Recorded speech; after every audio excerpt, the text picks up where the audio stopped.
કોઈ અપમાન કરે તો પણ પીછેહટ કરીને મુખની રેખા ન બદલે. કોઈ આપણા માટે ગંદુ ખરાબ બોલે પણ એમના માટે આપણે મધુર બોલીએ, એમાં આપણી શ્રેષ્ઠતા છે. અને ક્યારેય પણ કોઈ આપણી પ્રશંસા કરતું હોય, ખૂબ આપણા માટે સારું સારું બોલતું હોય તો સમજી લેવું જોઈએ એ પુણ્યશાળી માણસ, સજ્જન માણસ, સંત તુલ્ય માણસ છે કે આપણા માટે સારું. અને જીવનમાં અઘરામાં અઘરું વસ્તુ કોઈ માટે સારું બોલવું. હિમાલય પહાડ હાથમાં ઊંચુકો હેલો છે પણ કોઈના માટે સારું બોલવું નહીં બહુ અઘરું છે. કોણ સારું બોલી શકે બીજા માટે? જે સજ્જન છે, જે સંત છે, વિદ્વાન છે, જેનામાં પવિત્રતા છે, એ માણસ બીજા માટે સારું બોલી શકે છે. તેથી આપણે કોઈ વખાણ કરતો, આપણે કોઈ પ્રશંસા કરતો, સમજી લેવું એ માણસ સજ્જન છે, ડાયો માણસ છે. અને ક્યારેય આપણે કોઈ નિંદા કરતો હોય, આપણા માટે કોઈ છિદ્રો આપણા ખોલે, આપણે કોઈ ગંદી ગંદી વાત કરે, આપણા માટે કોઈ અપમાનજનક શબ્દોનો પ્રયોગ કરતા હોય તો નારાજ નહીં થવું. કોઈ પણ માણસ આપણી નિંદા કરતો હોય તો નારાજ થવાની જરૂર નથી. સમજી જવાની જરૂર છે કે એ માણસ આપણી નિંદા નથી કરતો પણ તેના બાપદાદાની ઓળખાણ આપે છે. તમારા બાપદાદા આવા સંસ્કારો આપ્યા છે, એમના સંસ્કારની ઓળખાણ છે, આપણી ઓળખાણ થોડી છે.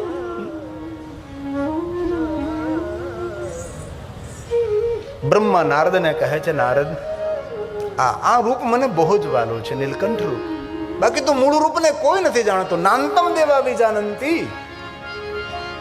જગતના દેવતા પણ આ રૂપને, ભગવાનના રૂપને કોઈ જાણતું નથી. હું તો નમસ્કાર કરું છું. નાંતમ દેવા, નાંતમ દેવા વિજાનંતી. કોઈ નથી જાણતું. યસ્ય તસ્મૈ નમો નમઃ. યમ વાચ પ્રશંસન્તિ. મારી વાણી કેવી રીતે પ્રશંસા કરી શકે? હું તો નમસ્કાર કરું છું. નમસ્તસ્મૈ ચિદાત્મને. નમસ્તસ્મૈ ચિદાત્મને. ભગવાન શંકરજી વિશ્વાન કર્યું. પાર્વતીએ શંકર ભગવાનને ઠપકો આપ્યો હતો. કેટલા દેવતાઓ ત્યાં ઉપસ્થિત હતા અને તમે એકલાએ ઝેર પીધું? આ ઝેર પીવાનું કારણ કયું? પાર્વતીએ કહ્યું કે તમારે શું કરવાની જરૂર હતી? આ બધું જ ઘણા દેવતાઓ ઉપસ્થિત હતા, પી લે થોડુંક, તમારે શા માટે પીવાની જરૂર હતી?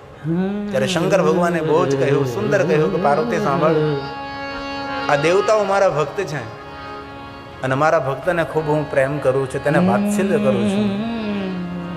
મારા ભક્તોના સુખ માટે હું ઝેર પીવા માટે તૈયાર છું. પાર્વતી, તને ખબર નથી આ જેટલા દેવતાઓ છે ને મારા આશ્રિત કીધું છે. આ શિવ મહાપડ ગ્રંથનો શ્લોક છે. વિષમ પીતમ સુરાર્ધમ હિ. દેવતાઓના હિત માટે મેં વિશ્વાન કર્યું. રુદ્ર સંહિતાનો આ શ્લોક છે. પાર્વતીએ મહાદેવને ઠપકો આપ્યો કે આ બધું કરવાની શું જરૂર હતી તમારે? કેટલો કંઠ તમારો સુંદર હતો ને તમે નીલકંઠ, કંઠ કાળો થઈ ગયો છે. ત્યારે ભગવાન મહાદેવે કહ્યું છે, દેવતાઓના હિત માટે, જગતના હિત માટે મારા ભક્તોને હું વાત્સલ્ય કરું છું. પ્રેમ અને વાત્સલ્યમાં ફરક છે. વાત્સલ્ય કોણ કરે? માં કરે, સદગુરુ કરે.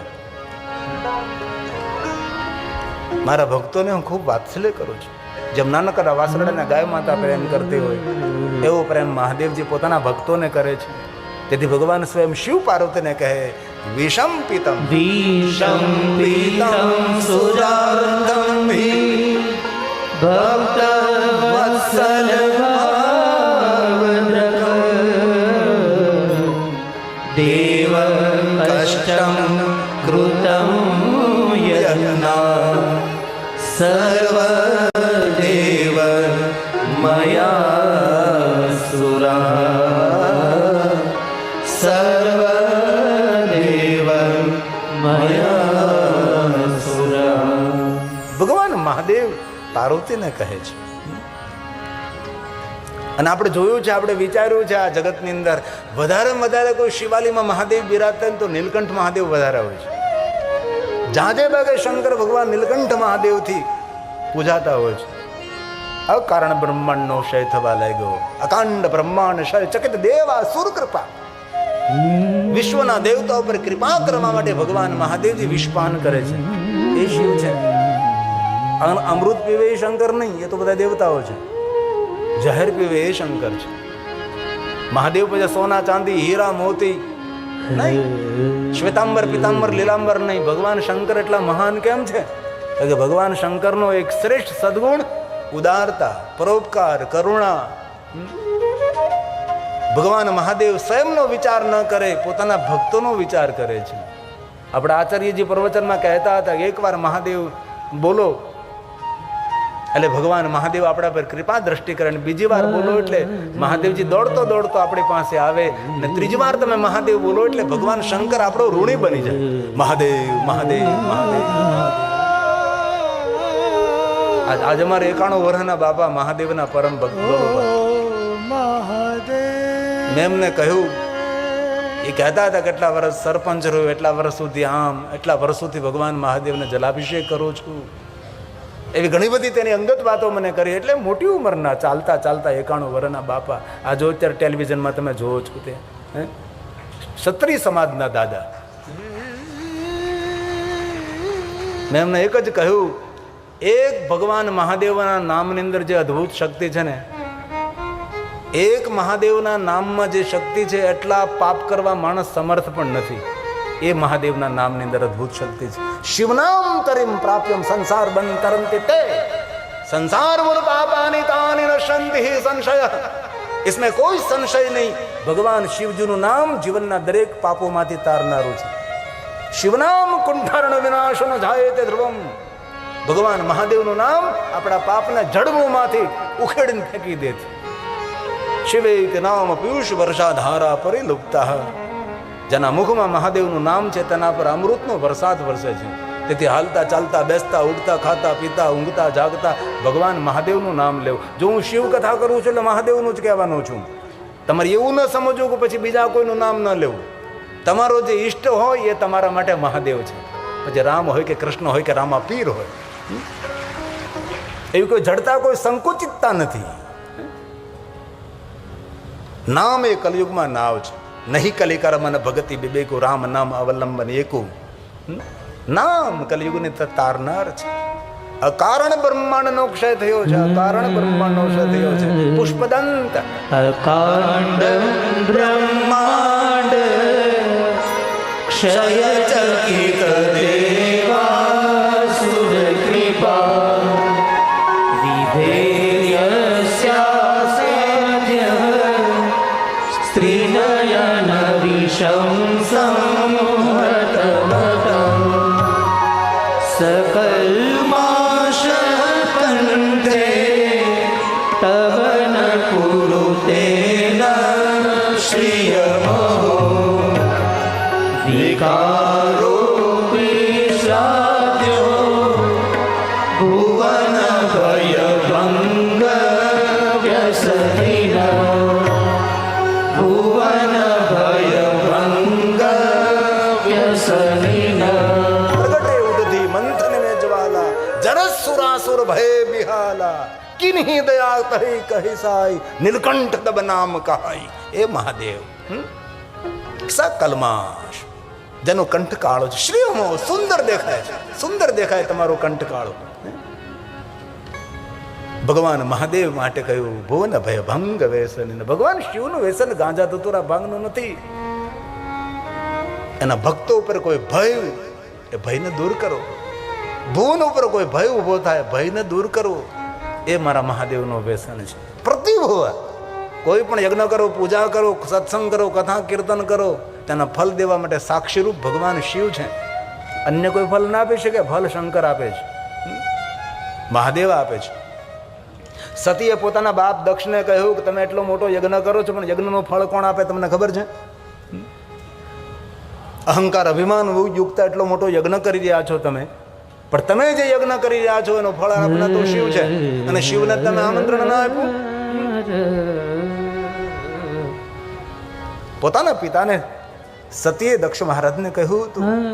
તેથી કોઈ પણ સત્કર્મ, કોઈ પણ સેવા કરીએ, કોઈ પણ પુણ્ય કાર્ય, કોઈ પણ કાર્ય કરીએ એનું ફળ ભગવાન શિવ આપે છે. શિવ આપણા સાક્ષી સ્વરૂપ છે. તેથી ભગવાન મહાદેવ વિશ્વાન કરે છે. કાળના પણ કાળ શિવ છે. અને બહુ હૃદયથી કહું છું, મૃત્યુનો દેવતા દુનિયામાં કોઈ નથી. મૃત્યુનો દેવતા મહાદેવ છે. અને દુનિયાનો કોઈ માણસ એવો નથી કે જેને મૃત્યુ નથી. મૃત્યુ સૌ માટે અનિવાર્ય છે. અને બીજી એક વચ્ચે વાત કહી દઉં, અમરત્વ બનવાનું વરદાન દુનિયામાં કોઈ દેવતા ના આપી શકે. બીજા દેવતાનો નીચા નથી દેખાડતો હું, પણ શંકરજીની શ્રેષ્ઠતા દેખાડવાનું કામ કરું છું. કોઈ પણ દેવતા કોઈને અમરત્વનું વરદાન ના આપી શકે. અમર બનવાના જેને જેને વરદાન મળ્યા છે મારા મહાદેવજી આપ્યા છે. મૃત્યુનો દેવતા દુનિયામાં કોઈ નથી. મૃત્યુના દેવતા મહાદેવ છે. તેથી મૃત્યુને મંગલમય બનાવવું હોય તો ભગવાન મહાદેવનું વિશેષ પ્રકારે ભજન કરવું, ભગવાન શિવને વિશેષ પ્રકારે યાદ કરવા. કાલહરમ વિષધરમ એ શિવ છે, એ મહાદેવ છે. મહાદેવનો મહિમા કોઈ સમજી પણ ન શકે અને સમજાવી પણ ન શકે, એવો ગહન મહિમા મહાદેવનો છે. શંકરજીની એક વંદના છે. એ વંદનામાં ભગવાન મહાદેવને કહ્યું છે કે ભગવાન તમે કાલનું હરણ કરનારા છે, કાલમાંથી મુક્ત કરનારા છે. અરે શંકર કાલનો પણ કાલ મહાકાલ છે. તેથી વારંવાર કહું છું, દરેક સંપ્રદાય, દરેક વિચારધારા, દરેક આચાર્યો શ્રેષ્ઠ છે, પણ આપણા મંગલ કરવું હોય અને કલ્યાણ કરવું હોય તો શિવજીનું વિશેષ પ્રકારે ભજન પૂજન અર્ચન કરવું, મહાદેવનું વિશેષ પ્રકાર. આ વંદના બહુ ઓછી લોકપ્રિય થઈ છે. પૂરું વંદના પ્રકરણ છે, એમાં અલગ અલગ ભગવાન મહાદેવનો મહિમા ગાવામાં આવ્યો છે. શિવની વંદના કરવાથી જીવનની વેદનાઓમાંથી માણસ મુક્ત બને છે. ભાવ સે સુનિએ. વંદે કાલહરમ હરમ વિષધરમ વંદે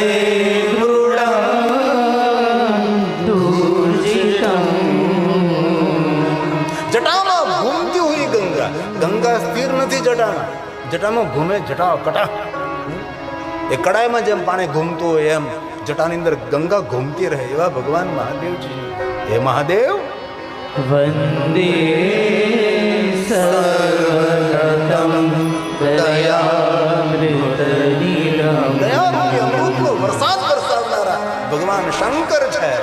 વંદે ઋષિ નૃસિંહના ગર્વને દૂર કરનારા. શ્રીમદ ભાગવત કથા પ્રહલાદની રક્ષા માટે ભગવાન સ્વયં શ્રી હરિ નૃસિંહ રૂપે પ્રગટ થયા હતા. ભક્ત પ્રહલાદની પ્રાર્થનાથી નૃસિંહ શાંત નથી થયા. શિવ મહાપુરાણ ગ્રંથ કહે છે ભક્ત પ્રહલાદે બહુ જ પ્રાર્થના કરી, પ્રભુ શાંત થાવ, શાંત થાવ. શ્રીમદ ભાગવત કથાને પ્રણામ, પણ મારો વિષય શિવ મહાપુરાણ કથા છે. અરે દેવતાઓએ પ્રાર્થના કરી નૃસિંહને, નૃસિંહ તમારું કાર્ય પૂર્ણ થયું છે, હવે શાંત થાવ. મુખાંગાર કરે છે, બ્રહ્માંડનો નાશ કરી, બ્રહ્માંડનો સંહાર કરીશ, સૌને બાળીને ભસ્મ કરી, સૌનું ભક્ષણ કરીશ, આવું નૃસિંહ લલકાર કરવા લાગે છે.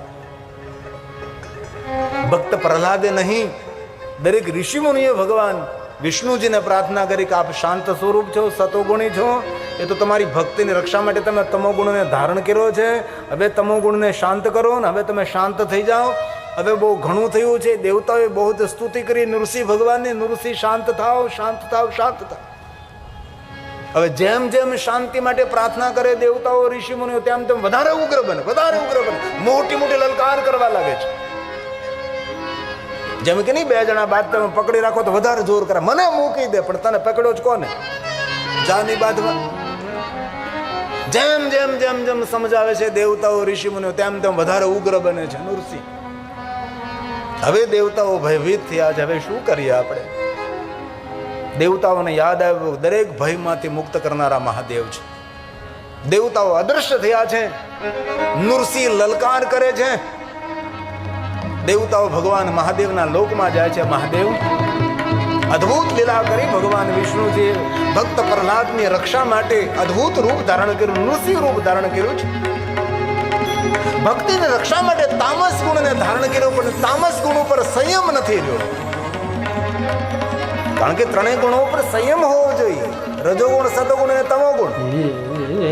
જે માણસ રજોગુણી બને છે તે ભોગ વિલાસી બને છે.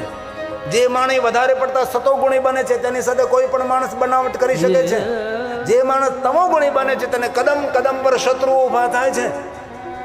તે ત્રણેય ત્રણ ગુણો ઉપર આપણો સંયમ હોવો જોઈએ. જ્યાં જરૂર પડે ત્યાં તમો ગુણ, જ્યાં જરૂર પડે ત્યાં રજો ગુણ, જ્યાં જરૂર પડે સતોગુણ. કથામાં બેસીએ સતોગુણને ધારણ કરીને બેઠા છે.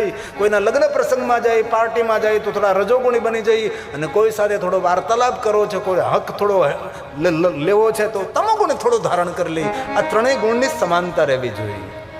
શરીરને તંદુરસ્ત રાખવા માટે વાત અને કીફ, વાત, પિત્ત અને કફ ત્રણેયની સમતુલના રહેવી જોઈએ. એવી રીતે વ્યવહારની અંદર રજોગુણ તમોગુણ ને રજોગુણ. દેવતાઓ કહે છે મહાદેવજી ભક્તિની રક્ષા માટે ભગવાન વિષ્ણુજીએ તમોગુણનો આશ્રય લીધો છે, પણ તમોગુણ ઉપર સંયમ રાખી શક્યા નથી, તેથી લલકાર કરે છે. અને એવું બોલે છે મહાદેવજી કે વિશ્વનો સંહાર કરીશું. એવું બોલાય શ્રીહરિથી, જેનું કાર્ય પોષણનું છે. સંહાર કાર્યને રક્ષા કરીએ તો ભગવાન મહાદેવ તમારું છે. આવું શા માટે વિષ્ણુ વાણી વર્તન કરે છે? નૃસિંહ રૂપ ધારણ કર્યું, નૃસિંહ લીલા અદ્ભુત કરી રહ્યા છે, દર્શનીય લીલા છે ભગવાન મહાદેવ.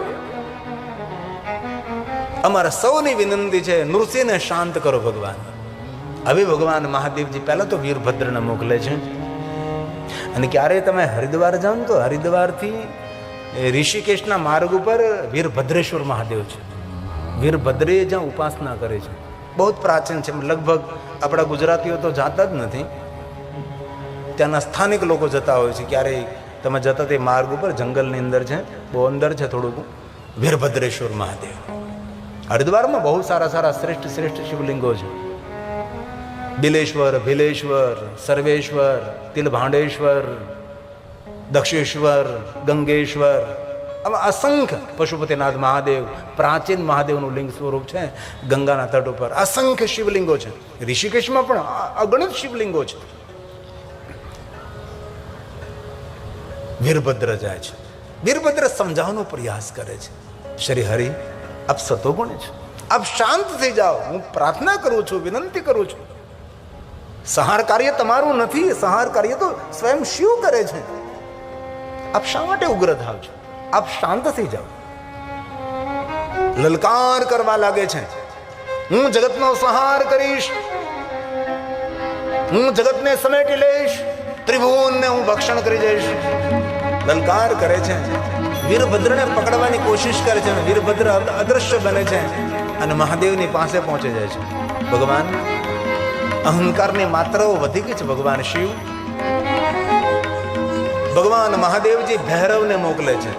ભૈરવ જાય છે, કાલ ભૈરવ જાય છે. એક પછી એક ભૈરવ, એક પછી એક ભૈરવ, 64 ભૈરવ ગયા સમજાવવા માટે. 64 ભૈરવ. હે સતોગુણી, હે વિષ્ણુ, આપ શાંત થાવ, શાંત થાવ. તમારા ભક્તની રક્ષા થઈ ચૂકી છે, હવે આપ શાંત થઈ જાઓ. લલકાર કરે છે, હુંકાર કરે છે. ભૈરવોને પણ પકડવાની કોશિશ કરે છે. ભૈરવો તમારું ભક્ષણ કરી જાય છે. એક પછી એક ભૈરવ નિષ્ફળ જાય છે. ભગવાન મહાદેવની પાસે જાય. ભગવાન આપ જ રક્ષા કરી શકો છો અને શ્રી હરિ વિષ્ણુને આપ શાંત કરી શકો છો. ભગવાન મહાદેવ કહે છે જે રીતે વિષ્ણુ અદ્ભુત લીલા કરી રહ્યો છે, નૃસિંહ રૂપ ધારણ કરી, એ રીતે હું પણ અદ્ભુત લીલા કરીશ. હવે હું શરભ રૂપને ધારણ કરીશ. એ નર ને સિંહમાં સમન્વય છે. હું દુનિયાના દરેક પ્રાણી પશુનું રૂપ ધારણ કરીશ. મુખ પક્ષી જેવું, પગ મનુષ્ય જેવા, પાંખો પશુ, પક્ષી, પ્રાણી, મનુષ્ય દરેકનું રૂપ ધારણ કરે છે, જેનું શરભ રૂપ ધામ છે. ચિત્ર વિચિત્ર ભગવાન શિવનું રૂપ છે. મનુષ્ય જેવા લાગે, દેવ જેવા લાગે, પશુ જેવા લાગે, પક્ષી જેવા લાગે, પ્રાણીઓ જેવા લાગે, વિકરાળ લાગે. આકાશમાંથી પાંખોને ફફડાવતા શરભ રૂપ ધારણ કરીને ભગવાન શિવ પધારે છે અને પોતાની પાંખોમાં અને પોતાની નોરમાં નૃસિંહને ઉપાડે છે. નૃસિંહને આકાશમાં લઈ જાય છે. આકાશમાં નૃસિંહને લઈ નૃસિંહની ખાલ ઉતારે. નૃસિંહનું ચામડું ઉતરતા ભગવાન વિષ્ણુ હાથ જોડીને કહે છે, હે મહાદેવ, હે મહાદેવ, હે મહાદેવ, હે મહાદેવ, હું ક્ષમા માંગુ છું. મૂળ રૂપમાં રૂપમાં વિષ્ણુ પ્રગટ થાય છે ત્યારે વિષ્ણુ ભગવાન મહાદેવને કહે છે, હે શંકર, મેં તો મારી ભક્તિની રક્ષા માટે થોડી વાર માટે તામસ ગુણનો આધાર કર્યો હતો, તામસ ગુણને મેં ધારણ કર્યો હતો, પણ તામસ ગુણ ઉપર મારો સંયમ નહીં રહ્યો. પણ મહાદેવ, તમારો તો સ્વભાવ તામસ છે, તો પણ તમે શાંત કેવી રીતે રહી શકો છો ભગવાન? વિષ્ણુ ભગવાન મહાદેવને સ્તુતિ કરે છે, અને ભગવાન શિવ કહે છે, તમારી લીલાનું નામ રહેશે નૃસિંહ લીલા, અને મેં જે તમારી સામે લીલાઓ કરે છે તેનું નામ રહેશે શર્ભ લીલા. પણ સાંભળો નૃસિંહ, હે વિષ્ણુ, તમારા અંગ ઉપરથી મેં ખાલ ઉતારી લીધી છે, સિંહની ખાલ, નૃસિંહ સિંહની ખાલ ઉતારી લીધી છે. ત્યારે ભગવાન શિવ કહે છે, હે વિષ્ણુ, તમારી નૃસિંહ લીલાને યાદ સ્વરૂપ આજથી તમારા અંગ ઉપરથી મેં જે સિંહની ખાલ ઉતારી છે ને, એ આજથી મારા અંગ ઉપર હું આજથી ધારણ કરીશ. ત્યારથી ભગવાન શિવજી સિંહનું ચામડું પહેરે છે. ભગવાન શંકરજીએ સિંહને માર્યો નથી. ભગવાન શંકરજી સિંહનું ચામડું પહેરે તેનું કારણ એ છે નૃસિંહ અવતાર. નૃસિંહ અવતારને યાદ સ્વરૂપે ભગવાન મહાદેવજી સિંહનું ચામડું પહેરે છે. હાથીનું ચામડું શા માટે? મૃગ ચર્મ શા માટે? એની બધી કથાઓ જ. ભગવાન શિવજીએ મૃગોનું હરણ નથી કર્યું, મૃગોને માર્યા નથી, એની પણ કથા છે. હાથીનું મરણ નથી કર્યું, હાથીને માર્યું નથી, હાથીનું ચામડું શા માટે? આ બધી કથાઓ છે. તેથી આ વંદનાની અંદર કહ્યું છે, નૃસિંહના ગર્વને દૂર કરનારા ભગવાન, નૃસિંહને કોઈ શાંત ન કરી શક્યું, નૃસિંહને ભગવાન શિવ શાંત કરી શક્યા છે. વિષ્ણુ ભગવાને શરણાગતિ સ્વીકારી કે થોડી વાર માટે મેં તામસ ગુણનો આશ્રય કર્યો, તો તામસ ગુણ ઉપર હું સંયમ ન રાખી શક્યો. ભગવાન શિવ, તમારો તો સ્વભાવ તામસ છે, તો પણ શાંતાકારમ શિખર શયનમ નીલકંઠમ સુરેશમ. ભગવાન, આપ શાંત રહી શકો છો. આ ભગવાનની વંદના છે. વંદે કાલહરમ, વંદે કાલહરમ હરમ વિષધરમ, હે મહાદેવ, હે મહાદેવ. વંદે મૃડાંકુરજિતમ, હે મહાદેવ. વંદે સર્વગતમ દયાવૃતનિરમ, વંદે નૃસિંહાપરમ, વંદે વિપ્રસુરાર્ચિતાદ્રી કમલમ, સેવા કરે, હે શિવ છે. વંદે ભગાક્ષપમ, ઇન્દ્રને પણ દુઃખમાંથી મુક્ત કરનારા મહાદેવ તમે છો. વંદે ભક્તજનાશ્રયં ચ વરદમ, વંદે શિવં શંકરમ, વંદે શિવં શંકરમ. આ વંદના ઓછી લોકપ્રિય બને છે, પણ આ વંદના પ્રકરણમાંથી એક વંદના લગભગ સૌને મુખપાઠ હોય. ભજનોમાં ગવાય, સત્સંગમાં ગવાય, શિવની પૂજાની અંદર આપણા આચાર્યો ગાતા હોય છે. આ વંદનામાં અનેક વંદનાઓ છે, એમાંની એક વંદના આશા રાખું છું આપ સૌને કંઠસ્થ છે, અને હોય જ, એટલું તો કંઠસ્થ હોય જ. આશા રાખું છું આપ પણ સાથે અમરધામ આશ્રમ આટલા પવિત્ર તપસ્વી સંતો બિરાજે, સજ્જનો બિરાજે છે. અને જ્યાં ભગવાનની કથા થતી હોય ને, એકવાર ભગવાનનું નામ લઈને તો એકમ વા કોટી ગુણિતમ, એકવાર નામ લેવાથી કરોડવાર પુણ્ય મળે છે. અને કોઈ પણ શુભ સંકલ્પ કરીને તો સંકલ્પ આપણા સિદ્ધ થાય છે. કથા એ કામધેનુ, કથા એ કલ્પ વૃક્ષ છે. અહીં તીર્થોનો વાસ હોય છે, અહીં પવિત્ર મહાપુરુષોનો વાસ હોય છે. અહીંયા સૂક્ષ્મ રીતે હરિસંગ સાહેબની ચેતનાઓ નિરંતર કૃપા કરતી હોય છે. આ સ્થળ ઉપર એની તપસ્થલી છે હરિસંગ સાહેબની. તો આશા રાખું છું આપ સૌનું મૌન ખુલે. વંદે દેવ ઉમાપતિ સુરગુરુ, દેવોના ગુરુ, ત્રિભુવન ગુરુ, ગુરુના ગુરુ શિવ. વંદે જલ જગતના કારણ સ્વરૂપ ભગવાન શિવ પન્નગભૂષણમ પન્નગ એટલે સાર. પન્નગ, પન્નગ આભૂષણ પહેરનારા, નાગોના હાર પહેરનારા, વાસુકી કંઠભૂષણમ, એ ભગવાન શિવ છે, એ મહાદેવ છે. વંદે પન્નગભૂષણમ મૃગધરમ એ મહાદેવ, એ મહાદેવ. વંદે પશુપતિ પશુપતિ એટલે ગાય, ભેંસ, બળદ એ પશુ નહીં. આપણા શિવ મહાપણમાં પશુ એટલે જીવ. પશુનો ઈશ્વર ભગવાન શિવ, પશુનામ પતિ. એ મહાદેવ પગે લાગુ છું. આ મહાદેવની વંદના છે, જેના 3 નેત્રો છે, સૂર્ય, ચંદ્ર ને અગ્નિ. વંદે સૂર્ય શશાંકવહની નયનમ એ મહાદેવ. વંદે મુકુંદમ પ્રિયમ વંદે ભક્તજનાશ્રયમ ચ વરદમ વંદે શિવમ શંકરમ વંદે શિવમ શંકરમ. કલ્યાણ કરનારો, કલ્યાણનો વિસ્તાર કરનારો શિવ છે. સુખ આપનારો, સુખનો વિસ્તાર કરનારો, વંશ આપનારો, વંશનો વિસ્તાર કરનારો ભગવાન શંકર છે. શંકર આપે તેટલું નહીં, જે વસ્તુ આપે એનો વિસ્તાર થાય, એ મહાદેવ છે, એ ભગવાન શિવ છે.